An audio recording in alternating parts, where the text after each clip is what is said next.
Going to switch gears here to sewing machines and look at something that is, at least in this country, somewhat unusual. This is a 1895 Singer sewing machine in what's known as a drawing room cabinet, and I have it stored here in Pawnee, where it's displayed in the headquarters building at our show every year in the what we call the Old Time Living display, where we have exhibits that are somewhat interactive. We usually have a few people in here that are able to demonstrate the things on display. And so I have a few machines that I keep over here just for the purpose of displaying. I'm in the process of putting everything away for the year.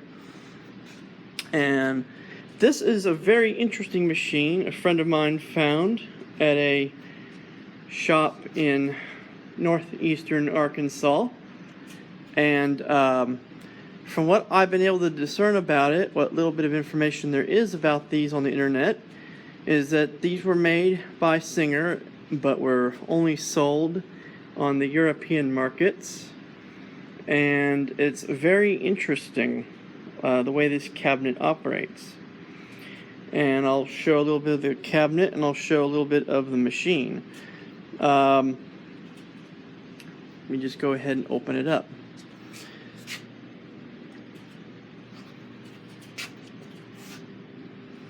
Let's say, looking at the cabinet, you would think it would be a drop head machine, but sitting in here is what looks like a portable cabinet. And in fact, if we there's a button here that has to be pressed so the machine can come up. So we press the button, the machine is counterbalanced and raises up out of the cabinet. With the machine up all the way, the doors here in the knee hole open, and then these keep the machine from going back down. Now you can see here that you have the option of either hand cranking the machine, and the handle here is broken off, but it has a fully functional hand crank, just like a portable machine would be. And or you can disengage the hand crank, as you see here, and use a belt.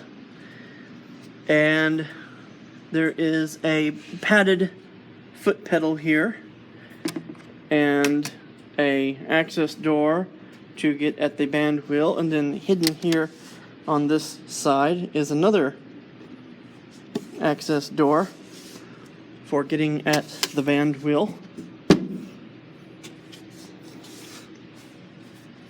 So there is the pitman. Uses a wooden pitman arm of the period, and the cast iron bracket that connects to the foot pedal, and the belt wheel, and then a belt. I haven't made a belt yet, but there's a derailleur there for shifting the belt off, and then a guide eyelet for the belt would go up through here over the balance wheel pulley and then back down.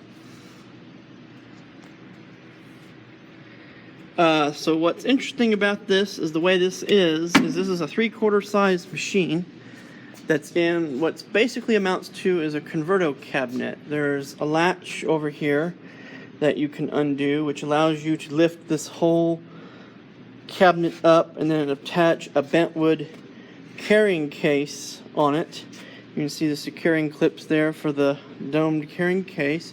And so if you are traveling, you have a hand crank portable machine to take with you, and when you're at home, you have a very fine drawing room cabinet in which to operate the machine as a conventional treadle machine. And of course, this is a 1890s Singer Model 28, which after 1912 was the Singer 128, and as you can see, true to machines of this period, the entire side cover of the arm is removable. There's a thumb screw here.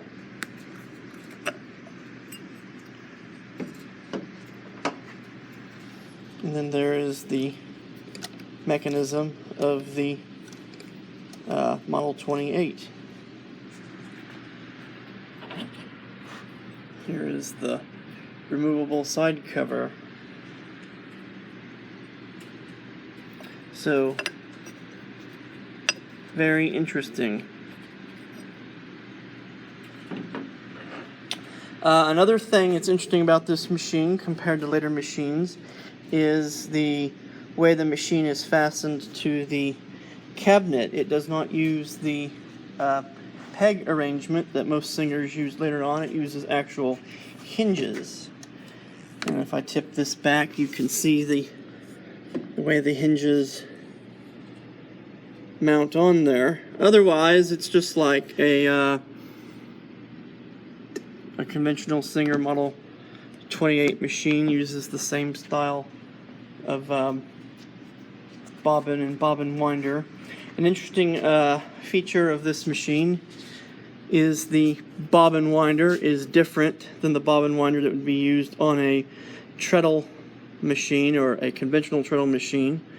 Instead of the pulley being set up to where it would line up with the belt and operate off of the belt, it has a rubber friction drive where it operates off of the rim of the balance wheel. Since this machine is dual power, you can either be hand cranked or operated with the belt. And that's also why the belt has a slotted hole there instead of just two holes, so you can easily take the belt off, work it off of the pulley, and then slip it out, then lift this whole machine up in its carrying case and transport it. How this machine got to Eastern Arkansas, I have no idea. It looks like someone has done a little bit of mild refurnishing on the cabinet. There's some of the decorative trim is missing. As you can see here, this would have had this top piece there, and as you can see, some of the trim at the bottom is damaged, but overall the machine is still very complete. There are drawers on this side, and then, like I said, the band wheel for the foot pedal, the treadle, is over here. Very nicely counterbalanced machine, though. You can raise and lower it very easily. Have to close the knee hole doors first. And the machine goes back down and then latches into place. And then the lid can be closed, and there's even a place where you can lock it to keep unauthorized access out. So, very interesting machine. I wanted to show this off. I don't think there's very many. I'd like to hear from others if they have one of these. I've seen various styles of drawing room cabinet. I've not seen too much on this style. So, and it's made to where it can be placed in the middle of the room. Even the back is finished. It's kind of hard to see here. Even the back of the cabinet is finished where it can be placed in the middle of a room. So that is the Singer Model 28 drawing room cabinet with an 1895 Singer Model 28 in it. I believe everything is original. What I've been able to figure out is not very many of these were sold in the USA, if at all. There were Singer Model 28s sold in the USA, and of course it's more frequent in the US to find a full-size Singer Model 27 in a cabinet, but the 3/4 size Singer Model 28 in a cabinet, that was something, especially this cabinet, was something, from what I've been able to determine, was something that was more frequently sold, or if not exclusively sold, in Europe. So, alright, this is Oklahoma Bridges, and thank you for watching.